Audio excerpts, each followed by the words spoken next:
Welcome in, guys. We're back again. This isn't going to be another episode. This is going to be a redo of a previous episode where, for whatever reason, my other webcam was picking up sound from that instead of my actual microphone. So it sounded absolutely hellacious, and I did not like it. So we're bringing back Willie G. You know him. You love him. Yes, he does indeed put on chapstick with two hands. Here he is, Officer Willie G. How are you, buddy? I'm good, buddy. How are y'all? Fantabulous. Good. Uh, Welcome back from your vacation. Yes, I will probably receive a random drug test when I get back tomorrow. Considering I went to Colorado, actually, weed smell not that bad. I encountered it a total of two times. As I was telling y'all before the stream, um, the hotel we were staying at actually ended up having a Day to Remember and Yellow Card and a couple of those bands that were playing with them staying. A Day to Remember was like two doors down from my hotel room, and that and then when we drove by a greenhouse was the only time that I smelled it.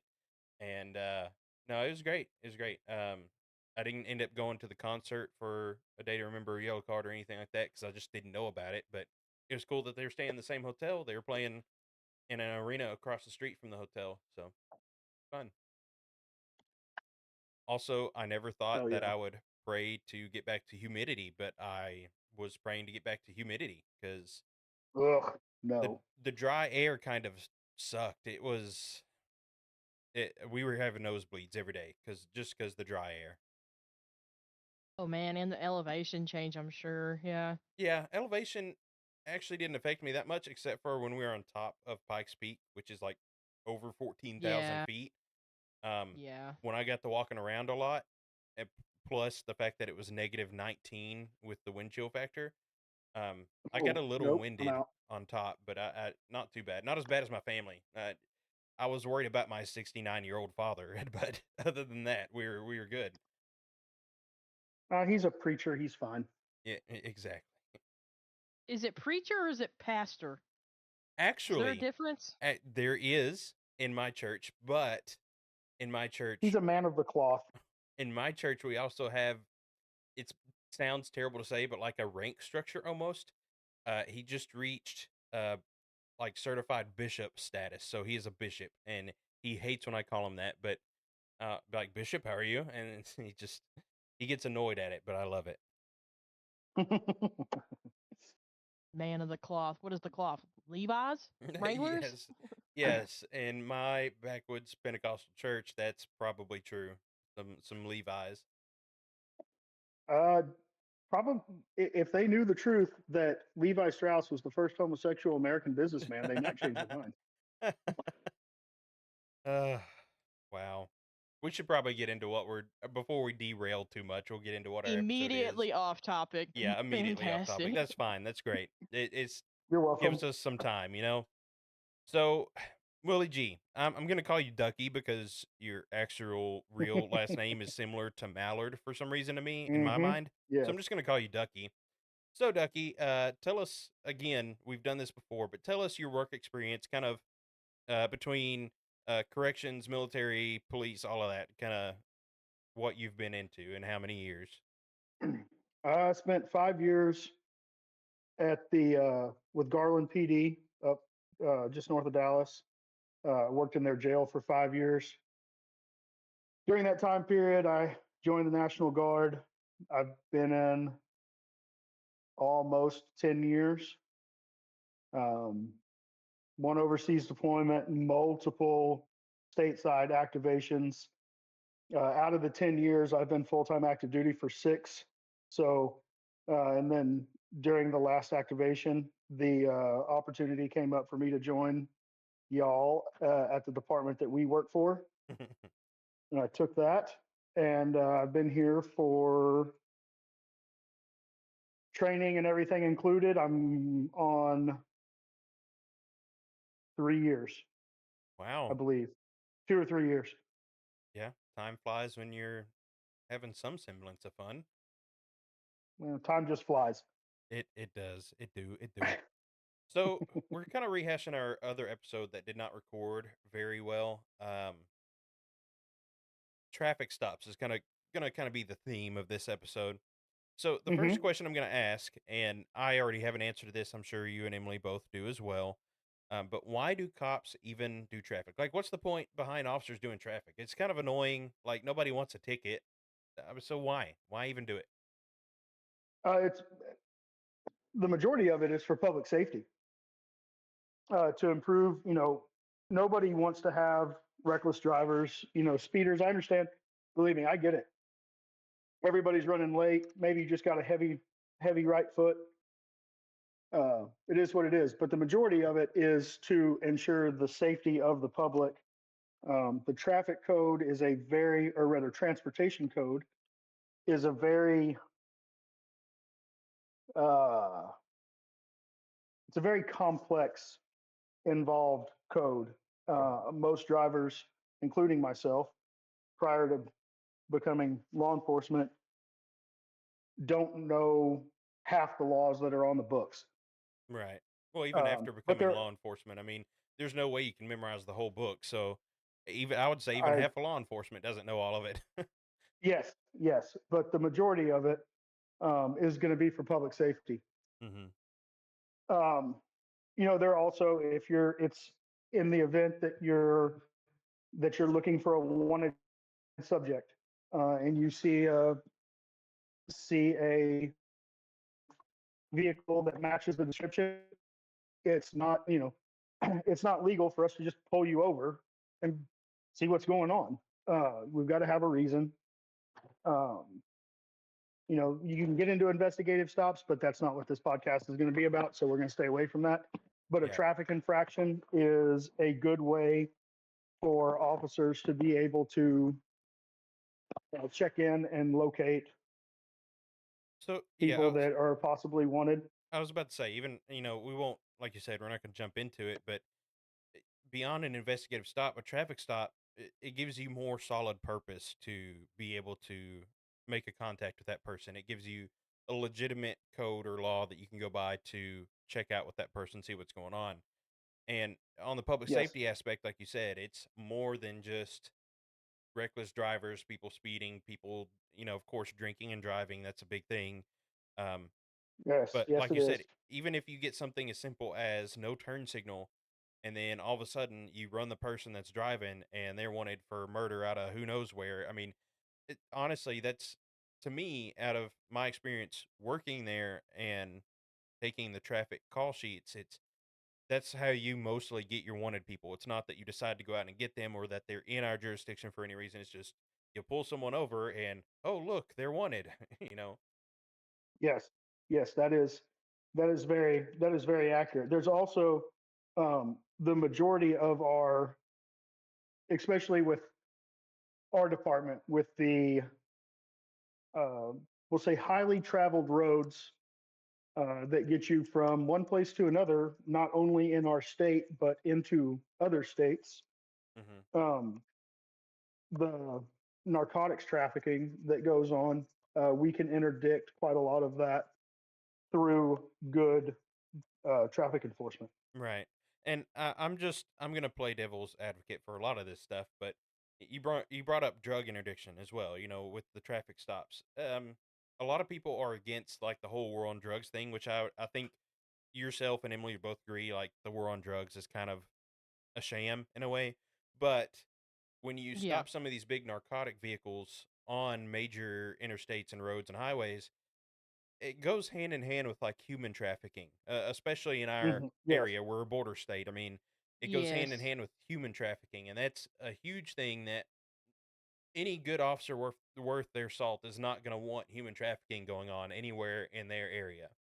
So it does help with stuff like that. And then I would say our previous chief had a huge deal about if you run traffic, it doesn't prevent, but it deters crime in that specific area, which is more true than people know. Because if you're running a lot of traffic in an area and someone sees that that officer is running traffic all the time in that particular spot, or they're running traffic in that spot that evening, it's going to kind of keep people that are wanting to commit crimes kind of away from that general area because they don't want to be close to an officer when they're committing crime, right?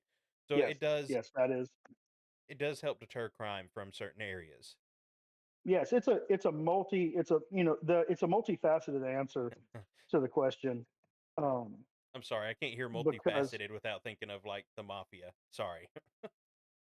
well, Well, y- uh, touche. Um, but there it's got multiple purposes. Um, and so many of my traffic stops, right? Like if you go and look at my warning to citation ratio, I write a ton of warnings, right? I'm not out there trying to mess up, you know, the world's a tough place. The economy's in the bucket. Sometimes people are struggling just to make ends meet. Last thing I want to do is make their lives any more difficult. right. So, unless they are doing something that is truly a hazard to the public, I rarely, citations are not something that I focus on. Well, It's education and deterrence r- that is the my main purpose when I'm out running traffic or when I decide to make a traffic stop. right. Well, I'd say if you look at our department's statistics as a whole, I think people would be surprised at the amount of warnings versus citations. The whole department issues. Because Hmm. I mean, even the past few years as a dispatcher, I've even been like, man, why aren't they writing people tickets anymore? Like used to, it was like ticket this, ticket that, tow this, tow that. Um, and yeah, over the past few years, it's been absolutely a majority of warnings, which is fine. It helped, like you said, it does help people out. Hopefully, it helps them to like officers a little bit better. But speaking of that, we're going to segue into another section here. Why is it that sometimes when officers run traffic, they seem nervous or sketched out by the people driving or the people in the passenger seat, whatever? Why does it seem like some officers are more cautious or more nervous or even more scared than others? Well, I can't speak to other officers really specifically. I can say that I think life experience has a lot to deal with that. From my observations, officers that have been in the military prior to being law enforcement, um, especially those in combat arms, are more aware and to this is kind of simply put, but there's a confidence there, or maybe a acceptance might be a better word, Right, um, as to the outcome of the the possible outcome on traffic stops. But as we've talked about before, traffic stops and domestic violence are the two most dangerous things that a regular patrol officer encounters on a daily basis due to the unknown aspect of the situation in general. right. Yeah, you can't You know, predict they, people at all. I mean, right. you can Yeah, read people there's, once you're face to face, but a lot of like traffic stop or domestic situations, when it goes south, you're not even going to be face to face yet. It's already going south. yes. And the other thing about that is from a patrol officer standpoint, when you make a traffic stop, we do not, 90% of the time, we do not know who we are going to encounter, what kind of day they're having, what their criminal history is, what their outlook on police is, so on and so on and so on. Hmm. So it's really you're you're walking into one of the most unknown situations that a patrol officer is going to deal with on a day-to-day basis. Right. Emily, do you have any inputs? We're kind of As leaving far you. as We're face, just leaving. We're I'm leaving you out of the listening. conversation. I feel bad. No, you're not. No, I'm just listening. As far as like safety and everything, and I know that's part of our topics we're supposed to get into later. Is there anything that you guys think of that the public may not fully understand as far as like situational awareness things that y'all are thinking about when you're approaching somebody on a traffic stop? Oh yeah, absolutely. If I pull somebody over and I can, and on nights it's going to be a little more amplified just because of the nature. All of our moms and grandmas said, nothing good happens after midnight, right? Right. Right. Um, Working nights, that comes into play. We never know. Like I said, we don't know what we're going to walk up on when we get into a car, when we make contact with the driver, and we're just out there trying to do a job, no different than the guy that's going to stock the shelves at Walmart, go work at one of the many industrial businesses that we have in town. Yeah. Um, Dog catcher, whatever, right? We've got a job to do and we're going to go do it. Um, so the movement in the vehicle, right? If the driver is moving around a lot, that automatically makes us a little weary because we don't know if they're looking for their insurance or Looking for that grenade um, launcher. looking for the detonator for the body worn IED that they're wearing. So it's a uh, So, it's a very it's and it's a very interesting dynamic. And if I we'll get into, I think we're going to get into, if telling the public what officers would prefer to see, the actions that they would prefer to have happen. So I don't know if we want to get into that right now or not, oh but no, the we're big we're one is, just 15 minutes in. I will yeah, mention, kind of along with the nervousness and stuff. I think some of the public also perceive situational awareness or caution as fear sometimes, when in reality you're kind of just trying to keep an eye on things. 'Cause like you said, low yes. visibility.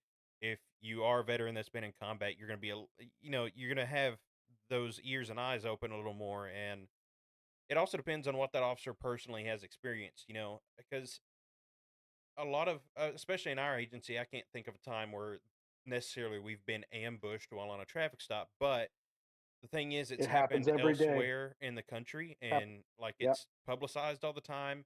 So Yeah. it's one of those things, you prepare for the worst, hope for the best. So you're just kind of preparing for, if that situation does happen, how would you react to it? Because you just don't know if it will or not, because you don't know where this person's from, who they are, if they're just traveling versus driving. It's just it's one of that those one, things you just that don't one's know. fun. Yeah. Have you had any of Yeah. those? Have Without a doubt. have you had any sovereign No, citizens? no, luckily I have not. I know there have been some. I know there's been one or maybe two just in the last month that Oh, Yeah. yeah. other officers have had to deal with. But I personally have not encountered that situation yet. I've My favorite is when they get pulled over for whatever reason, usually because they don't have a tag on their vehicle and they don't want to deal with the cops. So what do? They call 911 and ask for a sergeant. Yes. well, so I've dealt with a few in code enforcement, which they don't like code enforcement as well, which even most people in general, I'll say, do not like code enforcement. Nobody wants to get a letter about their grass. I get it. Totally fine and fair. Even though I worked in that career for a short time. But my thing always was, they would always bring up, oh, I thought we were talking about the Constitution. This is the United States, blah, blah, blah, blah, blah.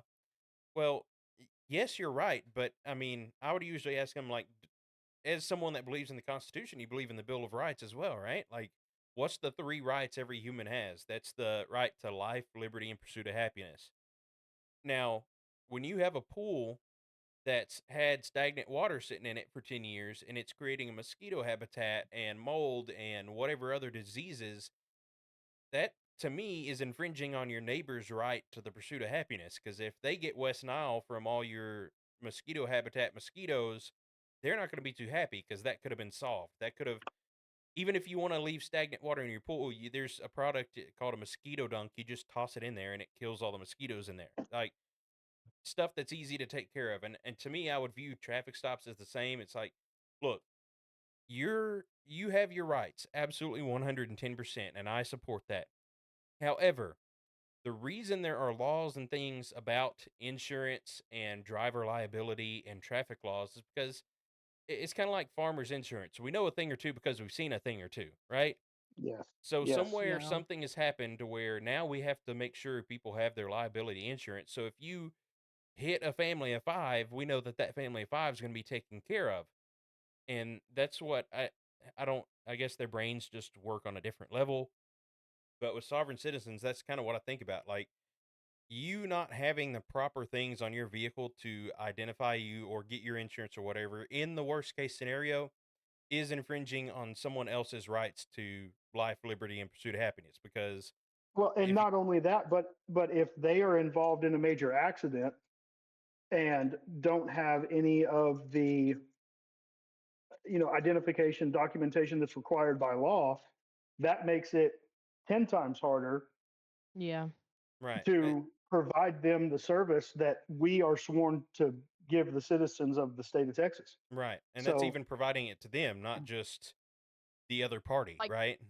right. and Yes. also, like the other day, we had a citizen. I'll say not a citizen of Mount Pleasant, but she was having medical issues, and she was from like Tennessee, and we just Hmm. found her on the side of the road, and her none of her information was up to date or anything of that sort. So I had to use some software that we have access to and find her like 70-year-old dad to call him, and she had been missing since like 6 o'clock the night before. Yeah. And without you having proper information, even just the registration of her car had her information as well as her dad because they were both registered owners. If that wasn't up to date, there was no helping that woman. She would have gotten taken Hmm. to a hospital, and if she was somehow able to clear a psych eval, which can happen, mistakes do get made, she could have gone back on the road and disappeared. I mean, that's Yes. what had already happened once, and she had Right. been gone, and this was like lunchtime the next day. So that's not just for the government to track you. If you have an iPhone or if you have a smartphone and you're on the internet, you've given up your right to privacy. I hate to tell you, and it's not from us. So I don't fully understand the upset. I get it to a point. I fully understand some of it, but it's not. You got to think bigger picture on things like that Well, sometimes. and I know like Now, you're not going to get any argument from me. we're kind of veering away from traffic slightly, but the thing is, with today's climate, that's why a lot of officers are on edge because you're getting it from both sides, right? I think most police officers and dispatchers, just from personal anecdotal experience, a lot of officers and dispatchers and emergency services people are kind of middle of the road politically just because, like, we see everything. We see almost the full picture of society and people on their worst days. And you catch it from both sides. Like, you either have Yes. people super far on the left that absolutely do not like officers and are going to cause problems and call other people to come help them and blah blah blah, or you have people on the super far right of things where it's like, you're violating my constitutional rights. I'm gonna, pew pew you or whatever. It Hmm. you catch it from both sides. So there is no winning, and that's why officers have to stay alert for either case. It's not, they're not going to target you because of one thing or another. I mean, we literally have things in place to make sure that they don't. And we also understand that officers that don't do the correct things make it much harder on the departments that are really trying to do good things. Because, Yes. like, uh, honestly, any officer that's worth anything is going to hate crooked officers almost more than the public does because it makes it harder on them. They don't want to be caught up in a crooked cop situation, and it like, we get it. We understand that you may have had some really bad situations with law enforcement or encounters. I mean, I've had a bad encounter with a law enforcement officer before. I was a teenager. Emily remembers my black Impala Yeah. car, and I got pulled over in a super small town in East Texas going towards Texarkana. I'm not going to say the name of the town, but this officer pulls me over. He's like 400 pounds. Waddles out of the car, and as he's coming up to my car, has his hand on his service weapon and is ready to draw it and is like sidestepping towards my car. And then I roll down the window and he's like, "Oh, okay." Like, why does any of that matter? Why are you approaching me in that manner? Like, I have done nothing. And so I Lack of get training. people have had, yes, exactly. Lack of training. I Lack would of say, contact with people too. yeah, I'd In about to say smaller like, towns, that's definitely part of the problem. yeah, like Willard or Willie G. Sorry, I keep trying to say your name. Like Ducky said, um, a lack of life experience, I think, as well. Because, like you said, lack of Yep. contact, lack of life experience. Because in a career like this, you're really going to come across every single spectrum of person that's out there. Like it's inevitable. You're going to, especially on major highway towns and all that. But Hmm. you just gotta know. y- I don't know where I'm going with that, but yeah, it situations are different, but we don't like crooked officers either.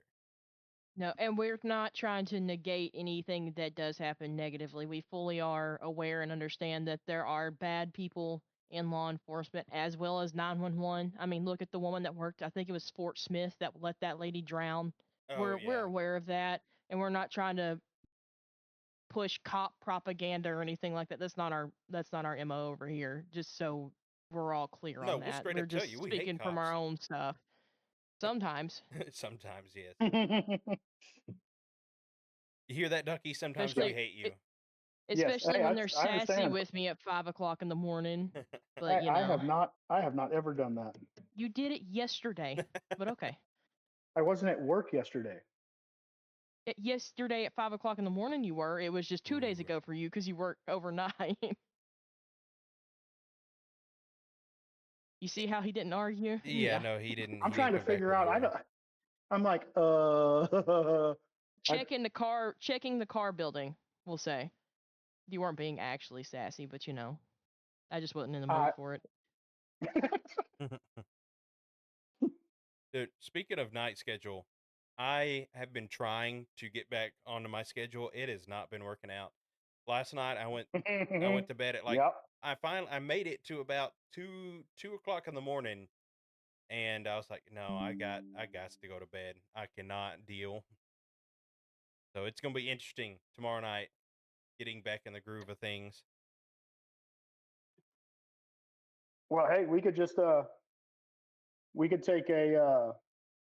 could take a page out of one of your coworkers' playbooks and slam 4 or 5 Red Bulls in a 10-hour period.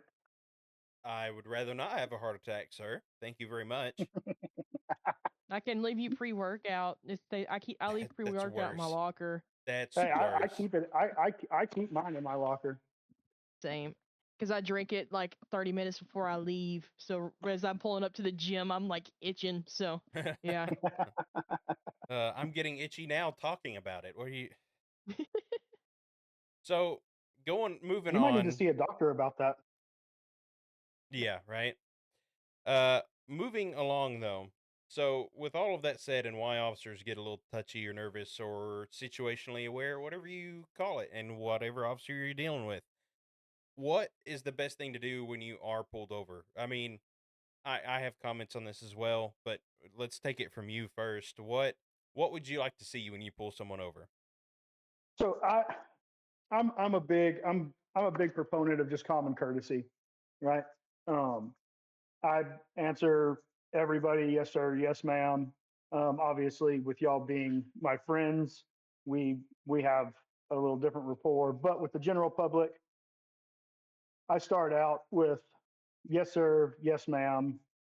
Um, just common courtesy, how I'd want to be treated in any situation.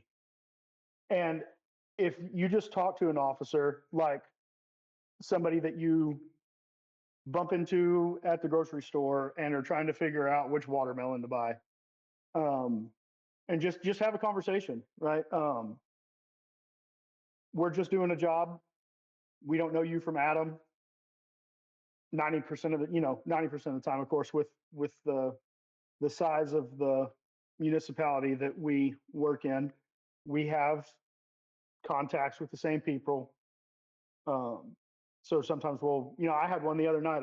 I pulled a young man over that I'd actually had I'm not going to call it a negative history with, but there'd been some situations that, just being a silly, for lack of a better term, silly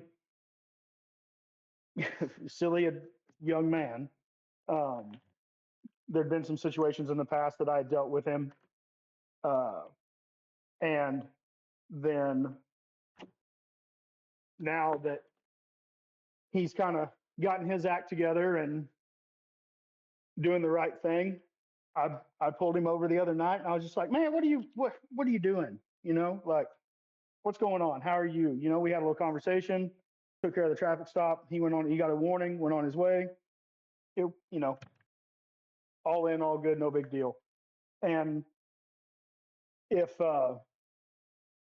if the general public would just have the attitude of, oh, this is just another human being doing a job that they signed on the dotted line to do, Mhm. and just have that common courtesy, respect. And I understand, believe me, I am a police officer, and when I get pulled over, there is still a twinge of anxiety there. I understand it's not necessarily a comfortable situation to be in. However, if you just take a deep breath and just have a talk, it makes it a very much more pleasant experience, right? Right. Now, if you've done something that for I'm going to use the word term earns you a citation, it's not personal. It is what it is.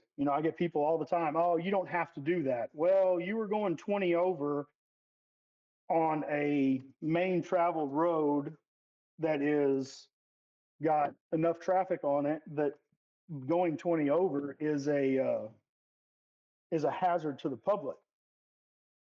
Right. And We have a it is what comment it coming is. in from someone saying it's one of my mods, and it says the best experience is when the officer will have a conversation with you while doing his job. At the end of the day, they're there to do a job, which I would agree. Like as long as Yes. everybody involved keeps their cool, that's probably the best outcome and experience you can have. Is Yes. both people just having an interaction, right? Because we've already Mm-hmm. discussed, like in our jurisdiction, we've gone to overwhelmingly more warnings than citations. So if you're cool, you're gonna end up with a warning. I mean, and just like yeah, get that tail light fixed when you can, or and honestly, some of the best interactions with people are random interactions, whether that's with a police officer on a stop or not. Who knows? You may get pulled over and because your tail light's out, and it's like, man, I just got this '90s model, whatever, and I don't really like the tail light's kind of weird. I don't have to deal with it. And the officers are like, yeah, I used to have one of those cars. This is how you take it out, and this is how you do it. And Yep. there may be an overwhelmingly positive experience you have with that. Plus, you get out of work for 5 minutes or so. Text your boss, tell Mm-hmm. him, yeah, I got pulled over. I'm sorry. Yep. I'll give you. Yeah. And Give him a permission slip. I yeah I give I pulled over some kids the other night, uh, and while we were on the traffic stop, the dad called, and I could hear that the dad was not happy that that they weren't home at the prescribed time, whatever prescribed time that was. Mm-hmm. And so not only did they just get warning for their traffic infraction, but I also provided uh, all those folks in the car with a business card and said and told them that if their parents didn't believe them about being pulled over, call the PD and ask for me, and I will gladly clear that situation up. Right. Yeah. No, I think like I said, I think the main thing when you get pulled over by an officer is just to have a positive interaction for several Yes. reasons. One, like some officers do have like the pissed off cop tickets or whatever people call them nowadays. And whereas if you're Yep. rude and you're just being a jackwagon to the officer, yeah, you may end up with a ticket. Like officers are human, and if you piss them off, they may be like, you know what, it was gonna be a warning, but now it's a ticket kind of thing. But I mean, not only that, it just keeps everything cool. I know a lot of times, of course, when you get pulled over, if you have a firearm with you, or whatever, let the officer know, blah blah blah. But I would Mhm. say also don't go overboard with it. I've seen people, many videos and interactions with people before where they're way overboard with it. It's like, okay, I'm going to reach into my right pocket very slow. And when you start acting odd like that, the officer's gonna be like, okay, so what's going on? And whereas you're like, hey, I need to reach my right pocket. I do have a firearm with me, just so you're aware.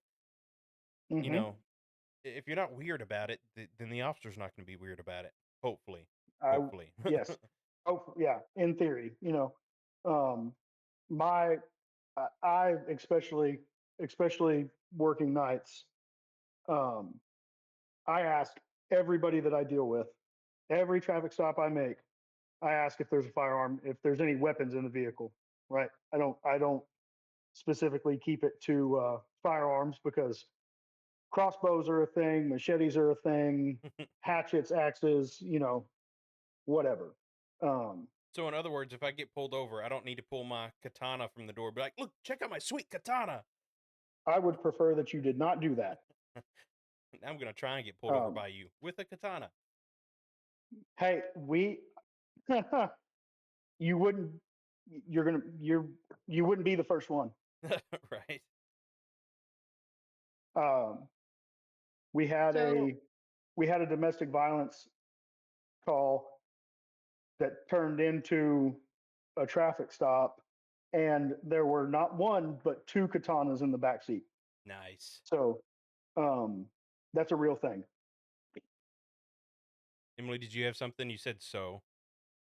yeah, so is there anything that you recommend to do? I mean, different places may have different rules and stuff, especially if you have a license to carry. I think like you're allegedly supposed to do certain things, but is there anything you recommend, like to turn on like the lights on the inside of the car if it's nighttime or Oh yeah, stuff I like Good that? so question. Yeah. so if we're gonna if we're gonna get into that,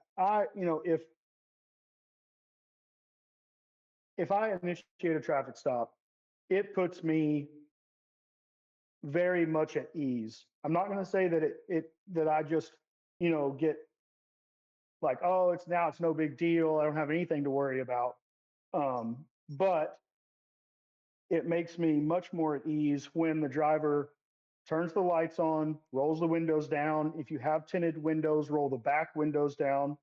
Um, I understand this time of year it's starting to get cooler, cooler weather. At least roll them halfway down. I don't want all the heat to escape. Um, but that is a very, for lack of a better term, relaxing gesture that folks can make so that you know we we feel safer because Right. there are less unknowns in that situation when that kind of behavior is exhibited. Right. Uh, And the unknowns are what get you. right. We do have another comment from Brian. He's out of a different state. So, Brian, just so you're aware, this may not apply to your state, just as a point of um, as a disclaimer, basically. So, what is the course Hmm. of action for legal carrying civilians that do have a loaded firearm on the vehicle? Pretty much like I said earlier, especially if it's within arm's reach, let the officer know, hey, I do have a gun over here, the glove box beside my console, whatever, Yeah, wherever it is. yeah. And Biggest thing on that is don't put your hands close to it. Um, Yep. I prefer, a hand on the driver's side window, hand on the steering wheel, both hands on the steering wheel, whatever it is. Don't move your hands and say, "Hey, I have a firearm. Just want to let you know I've got a firearm. It's located in the console or the glove box or yeah, whatever, and wherever it Yeah. is." as far as And officers that have been pulled over, the thing I've seen them do the most is like you said, kind of.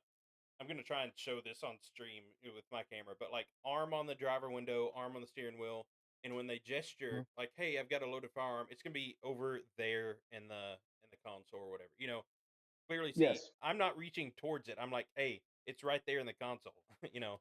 hmm And Yeah. see, like my dad's an officer, and once I started carrying a firearm, he told me have your wallet like in the cup holder or something where you can get it almost at all Yeah, times. That I way, I'm I not do that. Yeah. digging in a purse.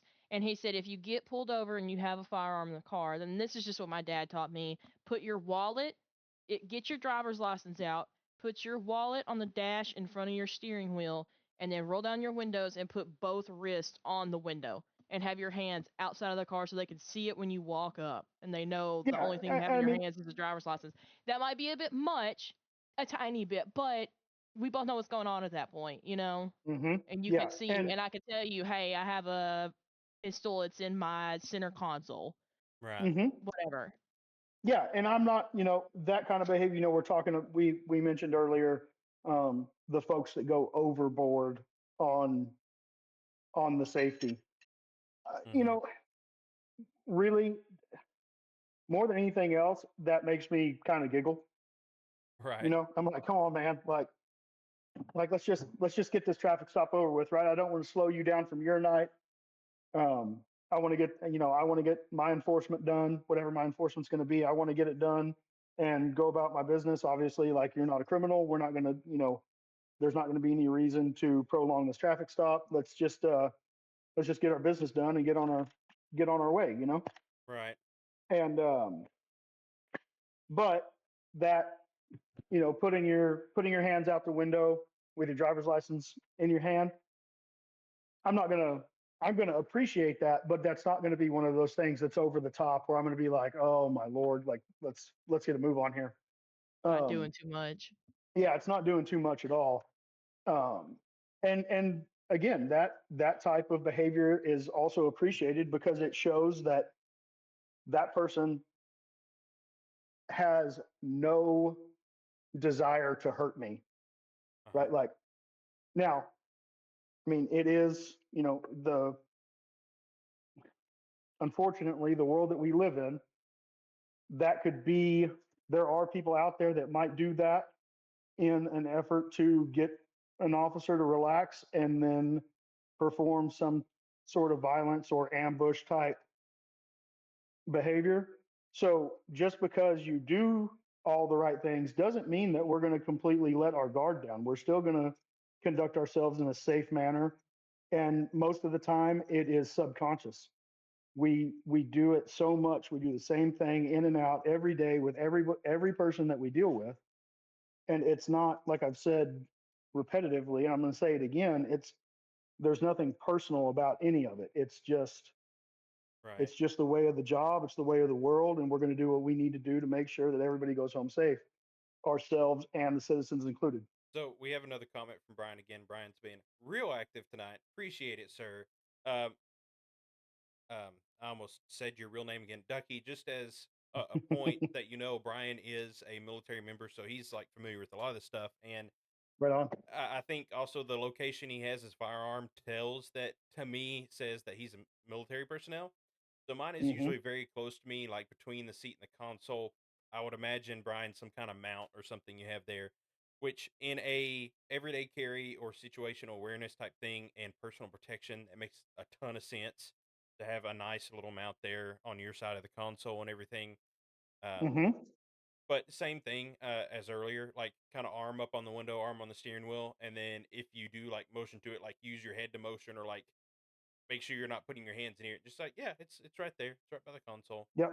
And I would say I'm not going to say worst case scenario, but you may come across an officer, especially if you're driving through one of those old tiny towns that decides, hey, yeah, go ahead and keep your hands up, or go ahead and step out, and we'll just talk behind the vehicle, or maybe, um, I've seen extremes before where an officer will be like, yes, go ahead and step out real quick. I'll, take the firearm out of the vehicle, and then you can step back in or whatever.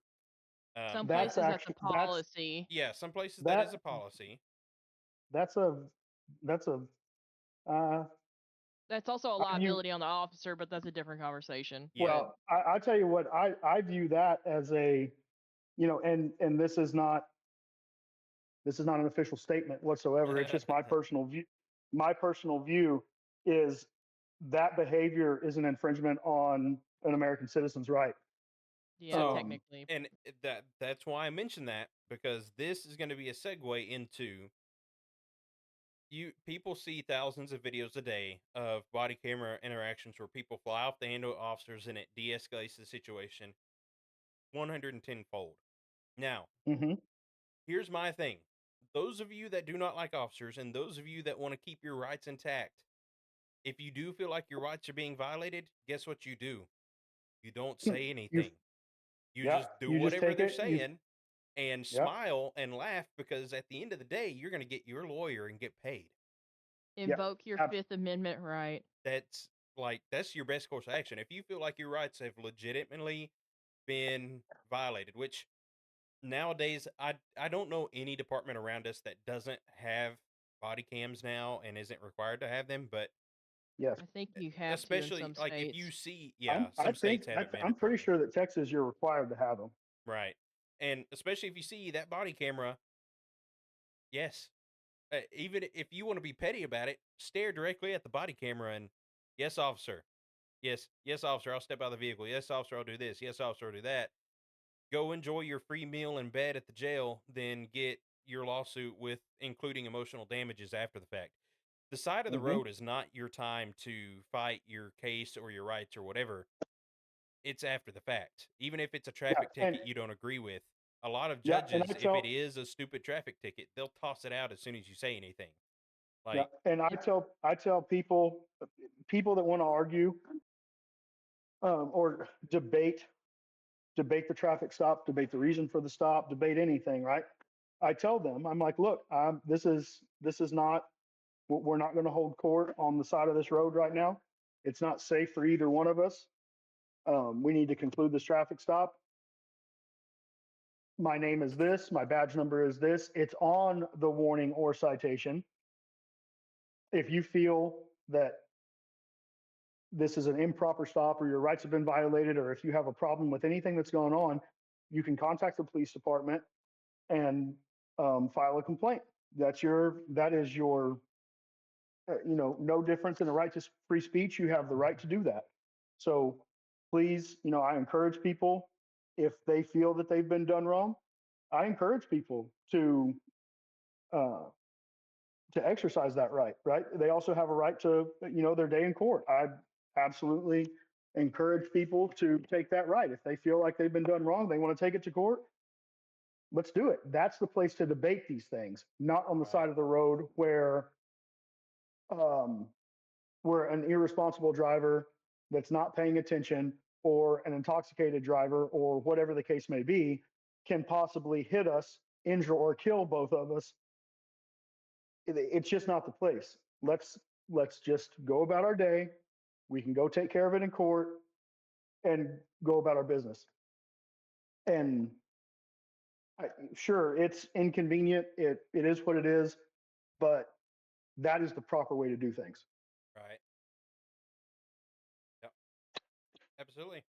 Now, we are edging up on the 50-minute mark. I do have some videos on watch, so I'm going to share my screen and we'll see if y'all can,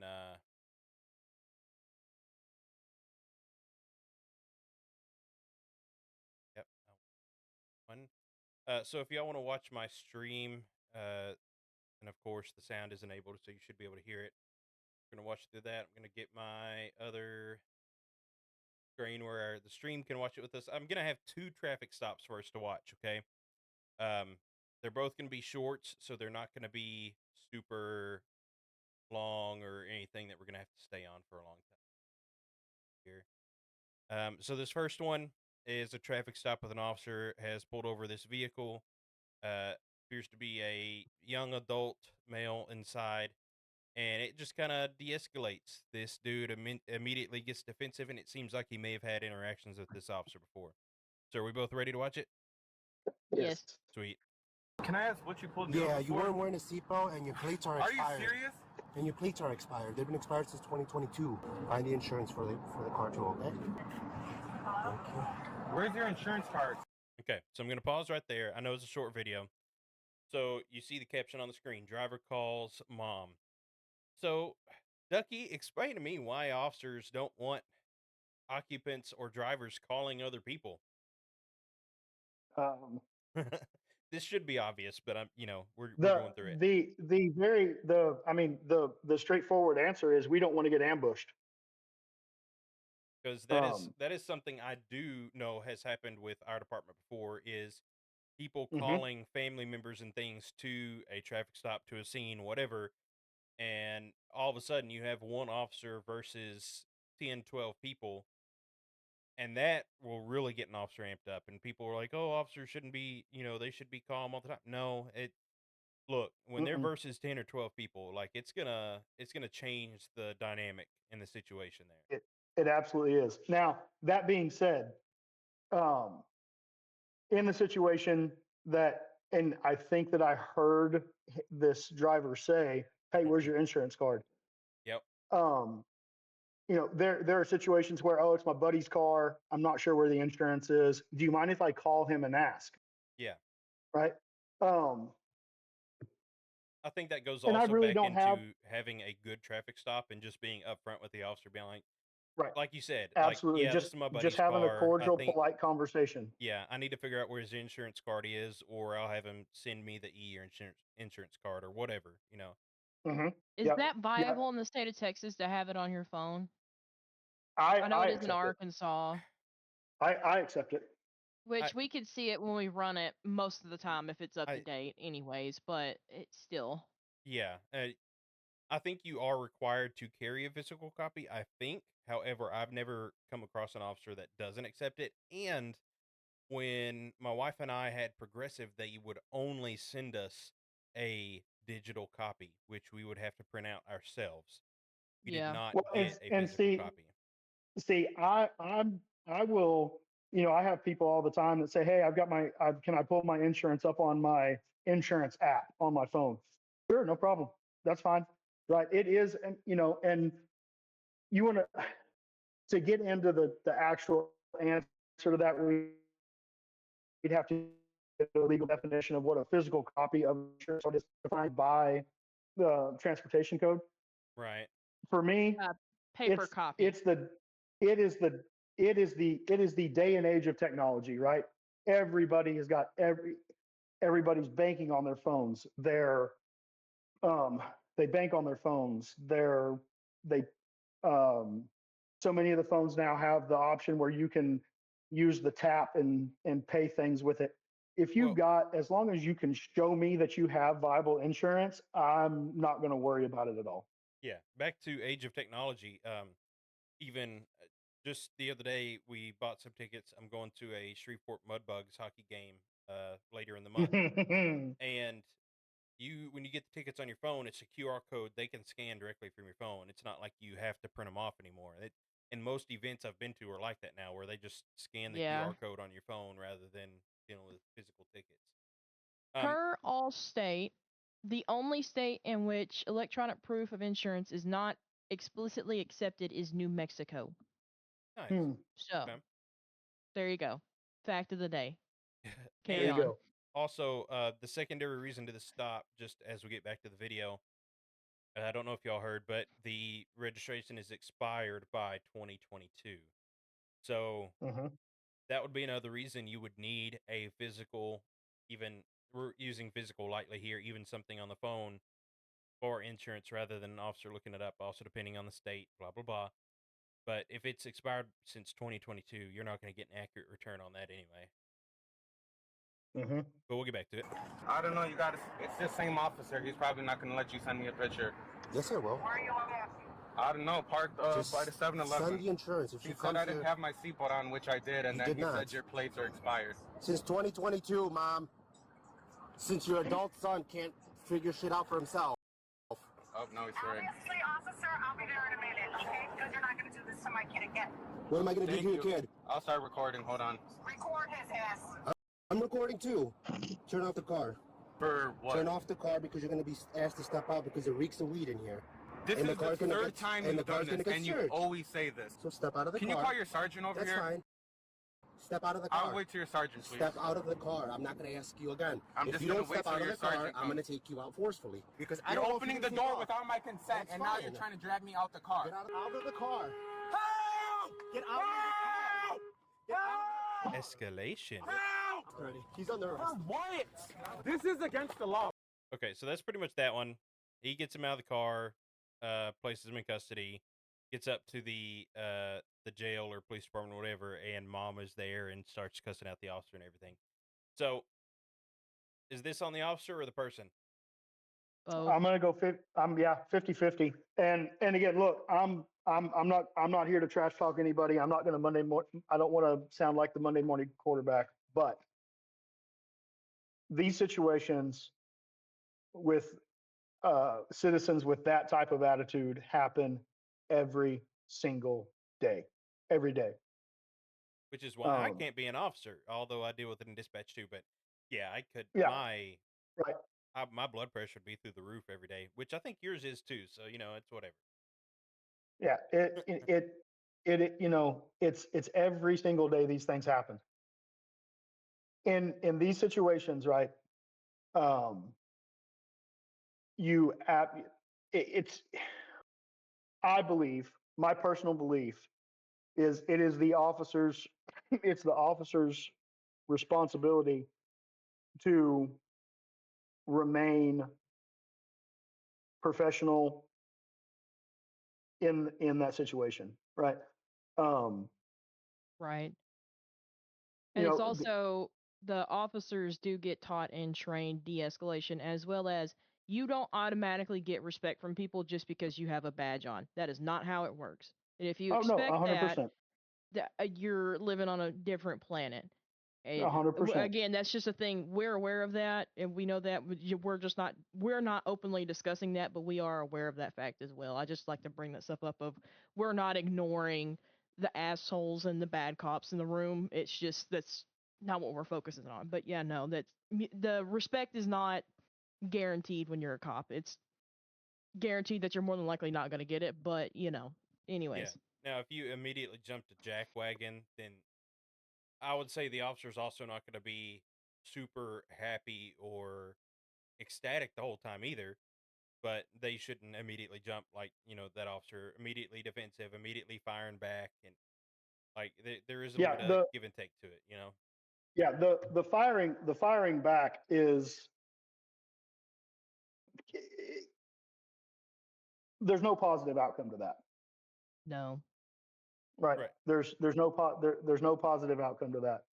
Um, Well, and we're not going to worship officers, but I also have a certain level of I don't know what this officer dealt with beforehand, and we all know mhm. departments don't like to give any kind of grace. Like that officer could have just responded to a really bad scene, and oh well, here comes the next traffic stop or call. Which honestly, I think our department is nice enough that if you have a bad scene, they're not going to expect you to go out and run traffic in the next 2 minutes. But If you're an Yeah. officer, and I'm on the other side of that as a dispatcher, I don't care. You do this job well enough, suck it up, and be pissed off and upset in your car in the Burger King parking lot later. It is not this person's problem that you've had a bad day. If you don't want them doing it to you, don't do it to the civilians. And also, you're trained to learn to know how to do better, and you need to learn how to compartmentalize. Unfortunately, it's harsh, and I sound like an ass, but I mean, well, I mean, you No, kind of are, but we still love you. I actually, I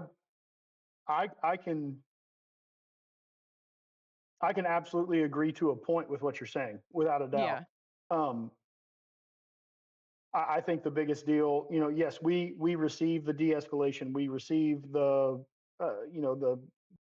different trainings on it, but the biggest deal, the biggest thing in those situations is like for me, if I respond to a scene that really gets under my skin, right, whatever it is, um, I'm going to tell my supervisor, hey, I'm going to let you know, like I need 15 or 20 minutes where I can just kind of go chill. Like if I get a call, I'll go. Like I'm absolutely like I'm not going to duck calls, but I'm gonna go back to the station saw, and and yeah, and take a minute, right? Yeah. yeah. And I have not experienced a supervisor be upset with me doing that. Um, Right. I haven't worked for all of them, but Yeah, I don't the think ones any of I them have worked, would. Yeah, I don't yeah, think any of them would have an issue. yeah, I don't think they would either. Um, I think having that self awareness is important, and you can't let it. I mean, you can't let it be the rest of the shift, right? Like Yep. this is where I can get on board with Emily with what you're saying is that yeah, we've got a job to do. We signed up for it. It is what it is. It's part of the deal. But we we do have the responsibility to be able to recognize that what I better take a minute right now and then have the courage to say it. Right. That's another thing that I'm thankful for about our department is that that's encouraged. It's Yeah. encouraged to have that courage. It's encouraged for um, officers, dispatchers. I hope y'all get the same support in there. That if you have one of those situations, there's nothing wrong with saying, "Yeah, I need a minute." Now I know that sometimes y'all can't do that because of staffing issues, and sometimes officers, sometimes we can't do it due to staffing issues Yes. when it comes to calls. But there is absolutely nothing that says that we have to go out and immediately start running traffic again. Yeah. No, I think Right. with our coworkers mainly are like our first step of like I know especially if like say Emily and I are working together, which I'm sad that we only work 2 days together, but if one of us is in a situation like that, well, and not only that, but I'd say if you're on a call and you have like two officers there, or like you're on a call and we have two dispatchers there, Hmm. we can each recognize like, hey, you're getting a little upset with that caller. I'll take over from here. You just dispatch out the Hmm. officers. Like Yep. we have enough awareness to be like, hey, I'll take care of this call. I know there's several Definitely. times where we've had one of our regulars call and Emily has told me, nope, I'm not doing it today. Colton, you better get that. Hmm. I'm not doing it today. I So Yeah. mean, again, and that's part of compartmentalizing. I'm not saying fucking, or excuse my language. I'm not saying suck it up hey, we're past and 15 minutes. You're good. yeah, I'm not saying suck it up and quit being a baby about it and like your emotions don't matter. Compartmentalizing is like I need 15 minutes and I'm gonna be back to thugging it out or whatever. Yeah. Hmm. And Yeah, absolutely. having the awareness of yourself of being an emotionally mature adult to some extent is I need a second.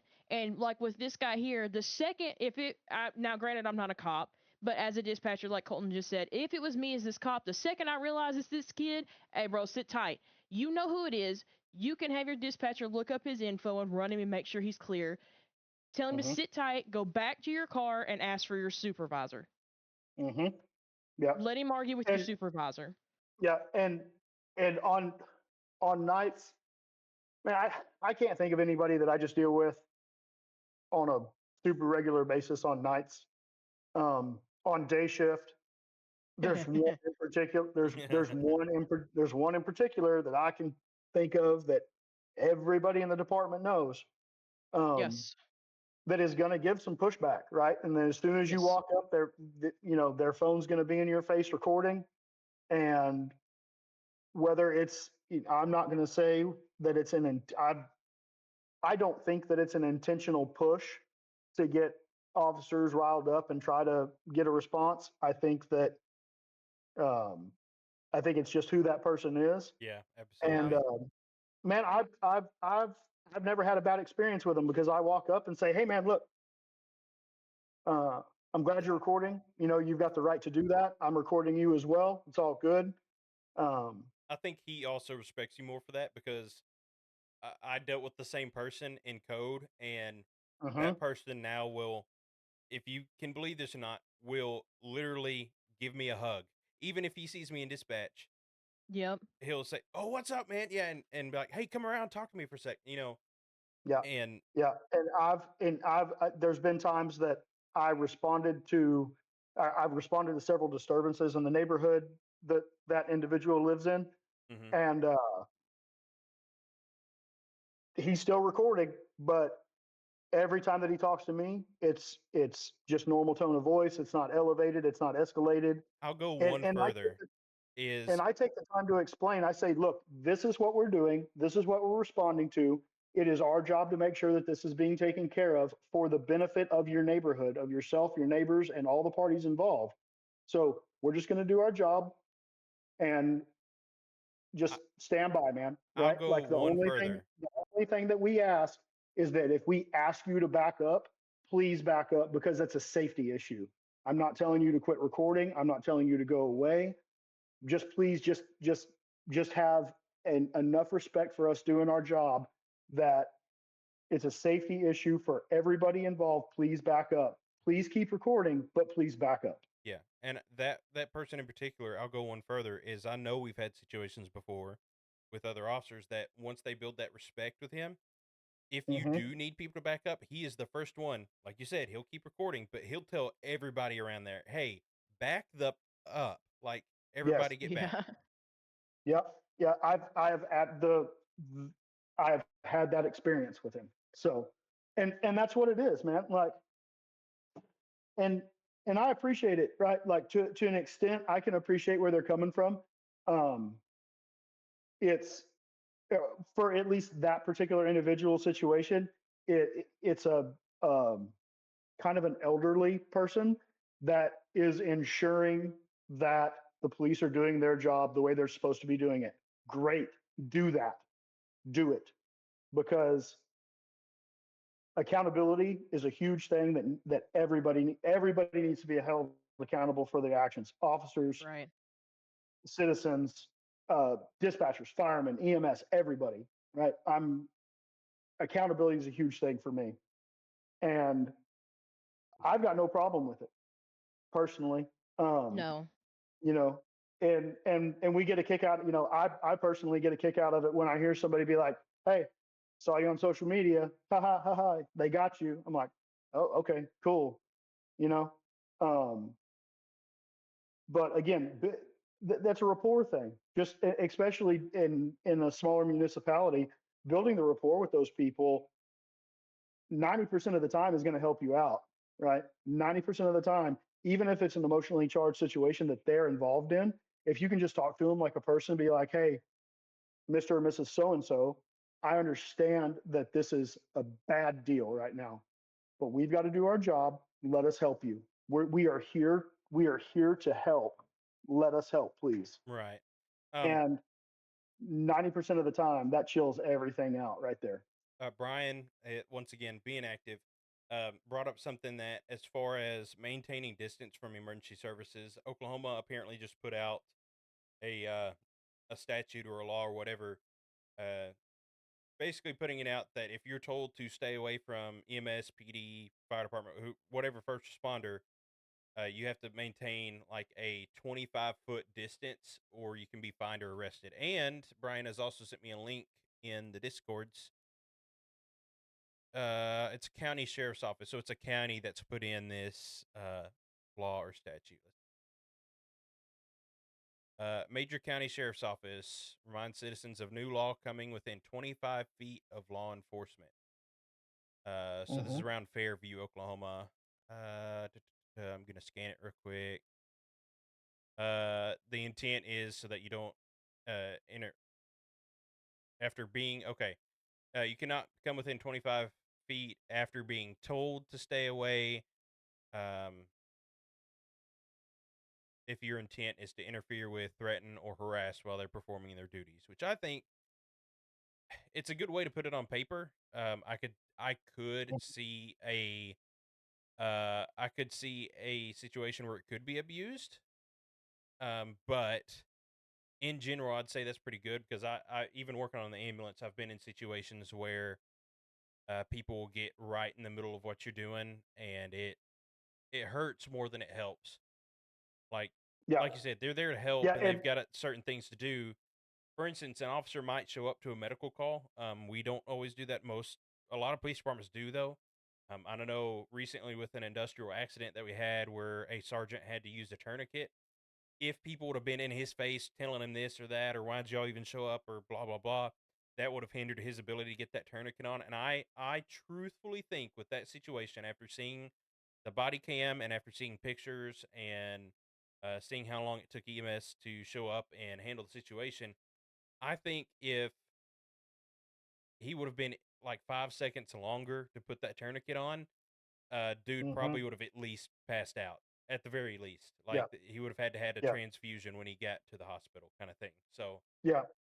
Things like that and we do it obviously can change things, even just a few seconds. right. And all three of us know, where we do our job, we don't have anything that's a 25-foot rule, for lack of a better term, right? Hmm. In those situations where I'm trying to do my job and I've got multiple people around and am trying to, control a scene for safety purposes, I give people landmarks. I'm like, hey, I need you to stand in front of that car, right? Hey, I need you to stand next to this fire hydrant. Hey, I need you to be on the sidewalk. Hey, I need you to be, you're right. Like I pick a physical location and ask them to stay over there. Um, and that tends to help people, right? It's almost like it gives them something else to focus on, especially in emotionally charged situations because they're tough. Yeah. Um, Well, so, it's a safety thing too, because like you said, if you're telling them to stand on the sidewalk, we can't have you stand in the middle of the road because mhm, could a drunk driver come through and crash into all of us? Absolutely. So we don't need you that close. mhm, Brian Or you're also yep, brought up, blocking the street, yeah, preventing like an EMS to get there or something like right. that right, because y'all are all standing in the road. Brian yep, also brought up a thing in his area where they had a major crash. Officers were having to move people back and tell them to get back because they were within 5 or so feet of them at a major crash. Which, off the top of my head, this was before Emily was with us, but she definitely knows the situation. A certain bus crash in our Oh, yeah. jurisdiction that I was working that night. The dispatcher I was working with, I'm not going to say they're a terrible dispatcher, but it definitely got to them and got them rattled. And at that point, they became pretty much useless, right? So now I'm dealing with it by myself, trying to help out county because it was in their jurisdiction technically. And parents were Oh, okay. literally, Gonna ask. I was gonna ask if it was the one up by the hospital. no, Um, no, it No, 'Cause was this was years I out worked in before that you were one. here. It was a school bus with a fatality with major Yeah. injuries. Um, Parents were coming up banging on the front glass, and I couldn't even hear the 911 calls coming in because they were banging on the front glass because officers weren't letting them to their kids, and we had to send officers out into the county to help county officers keep people back from the crash because parents were starting to pick up people, Yeah. and it was changing the accountability too. Whereas officers weren't really there to do any kind of medical help or anything, but they're trying to keep traffic off, they're trying to keep people back, and they're helping the school people with accountability of, hey, we should have this many kids, and we're going to start checking off names as they come through here, so that way we have everyone Hmm. accounted for, and we're not missing a student off in the ditch by 50 feet. Things like that Right. are Yeah. important.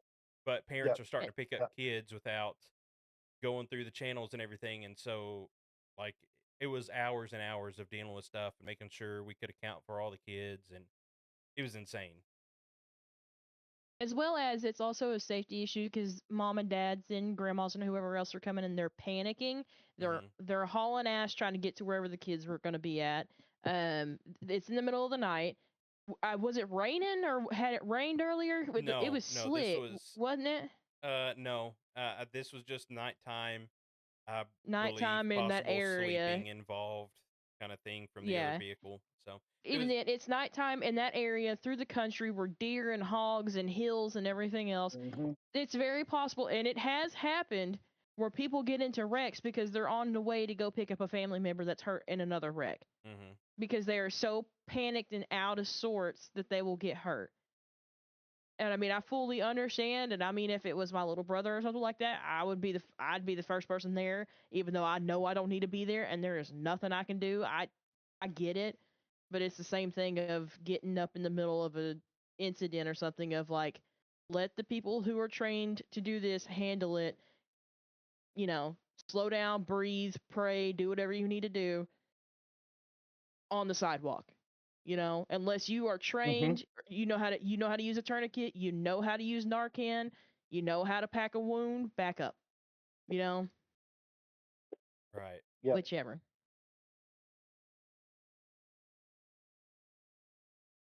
Yeah. Hmm.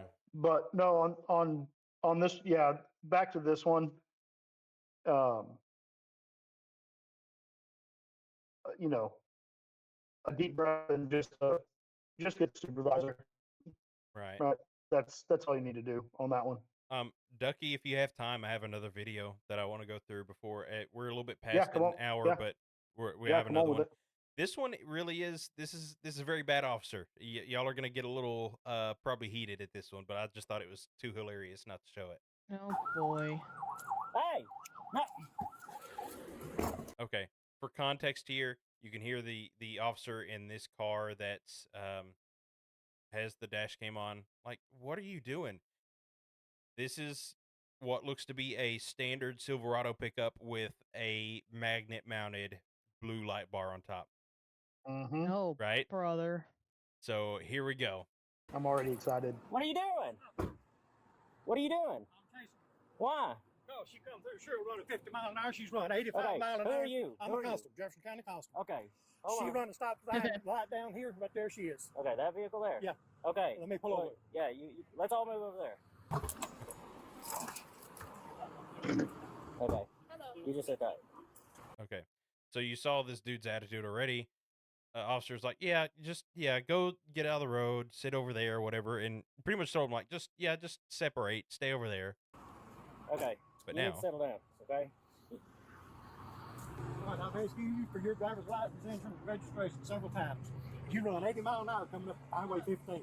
You run this stop sign light right down here. I was scared. You're not in a police car. That is a police vehicle. You're not in a uniform. How do I know that? I was There's so intending. much going on out here. How do I know that? Don't holler at me. You are yelling at me. Here, do me a favor. Just leave back up, back up. You're in my town now. I You're going to don't- back up when I tell you to No, back don't up. Do you start, understand buddy. me? Don't start. so, and here, this is just me outside point of view, looking at this vehicle, looking at this dude's clothes, and looking at this chain with the badge. If I were the officer, I'd be like, dude, you're straight up impersonating an officer. You're like, there's no way you're an officer acting like this. Like, that would have me so keyed up. I have opinions, but I'll wait. You wait till the end. Ducky, you have any opinions so far? I'm going to wait until the end as well. Sweet. Okay, cool. I 'Cause might it take gets some better. notes. It gets better. Back up. Oh, I need to Lord. check Chill on out. this. You need to chill out. Just go over there. I'll No, talk to you in don't a you second. tell me what to do. Go. I was going to give you a warning. Hey, do you know what jurisdiction you're in right now? Yes, I know. So back It up. don't matter. I come Back into this up. jurisdiction with my Go. lights on chasing her. Yeah. I have every right. That does not look like a police vehicle. I don't care from what front. you You think. understand me? Back up. Let me tell you something, buddy. 606. Give me a deputy out here. Yeah, get a deputy. Get back. I'm not arguing with I you. am conducting this stop. Go on. Go over get. there. Don't tell me what to do.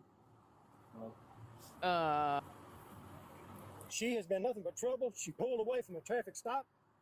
Okay, and I'll figure that out in a second. Right now, you're in my town, okay?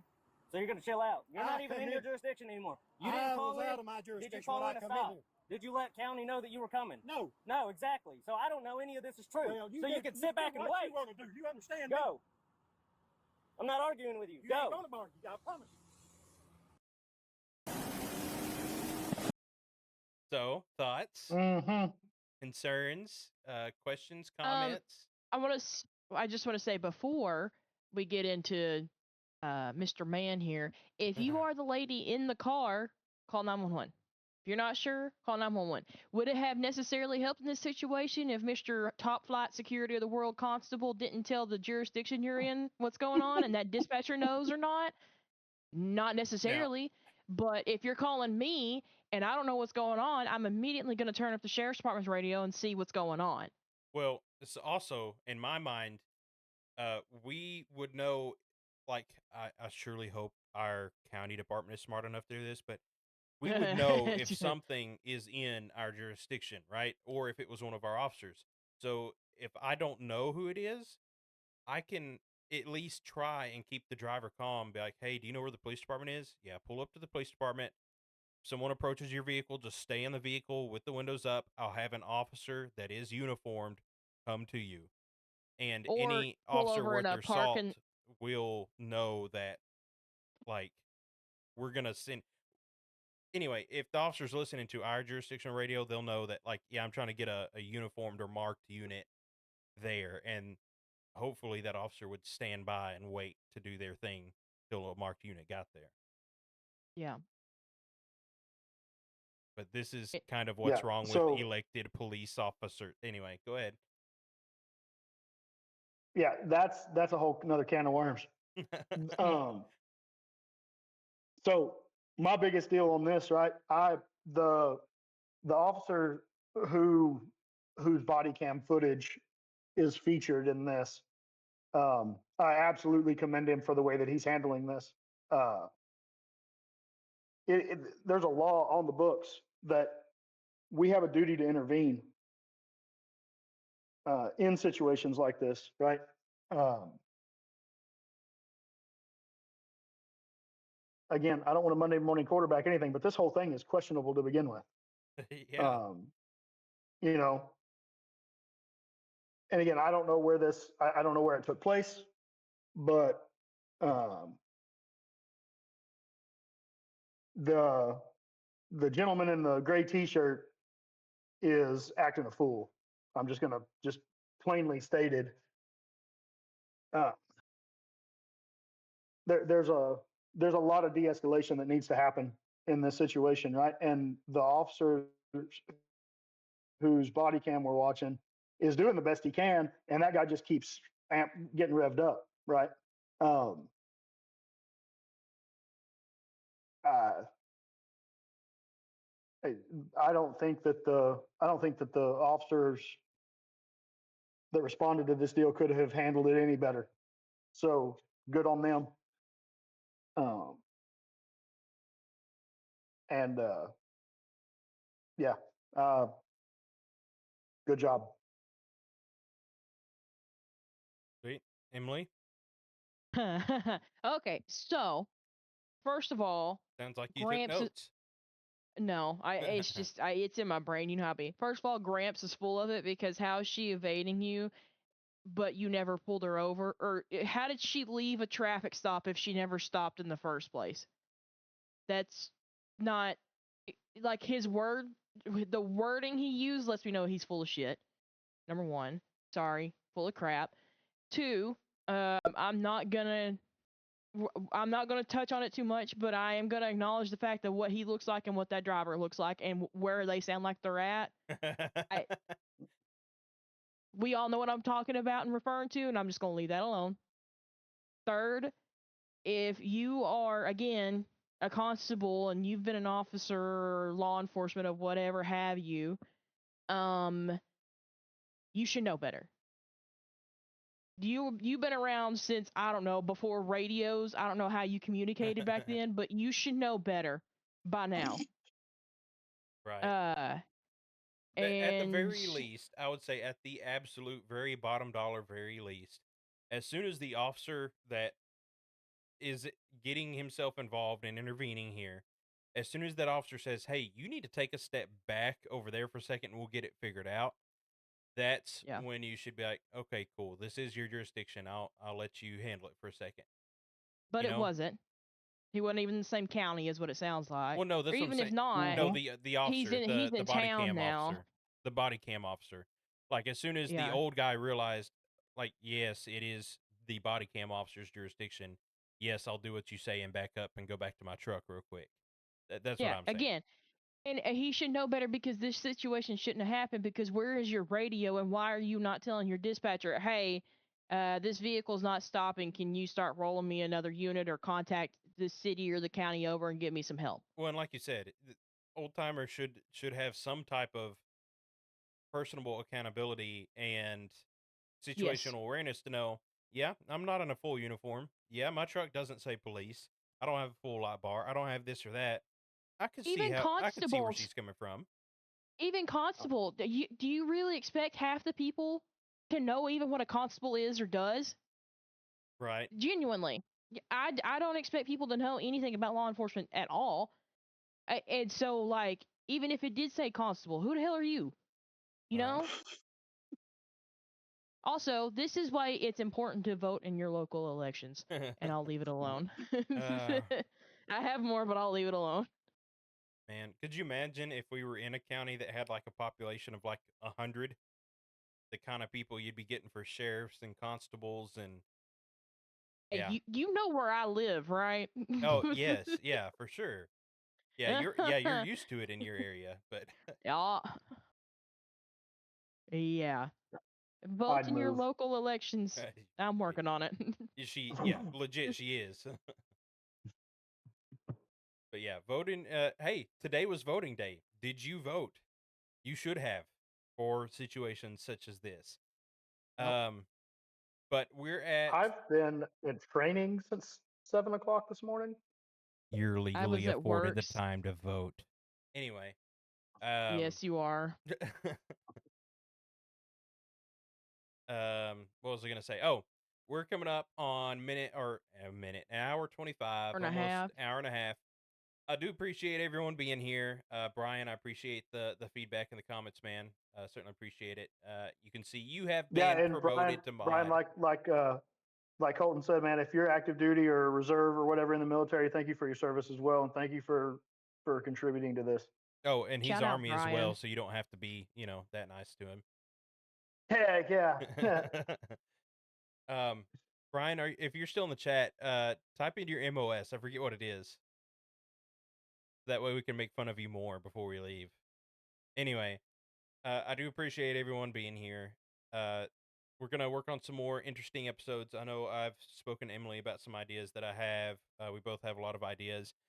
We're also going to try and do it's 91 Alpha and did some 15 Tango stuff.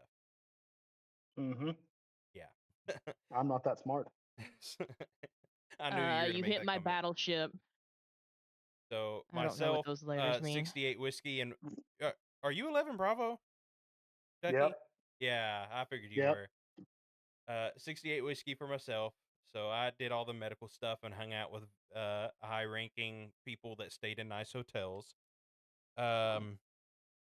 What's a hotel? Exactly. Ain't that where the prostitutes are? Probably. Anyway, That's just for folks. Hey, that's just for folks that eat crayons. yeah. Yeah, You we have mean they're briefings on never avoiding mind. things like that. Never mind, never mind. This is turning into an HR violation. Let's leave it alone.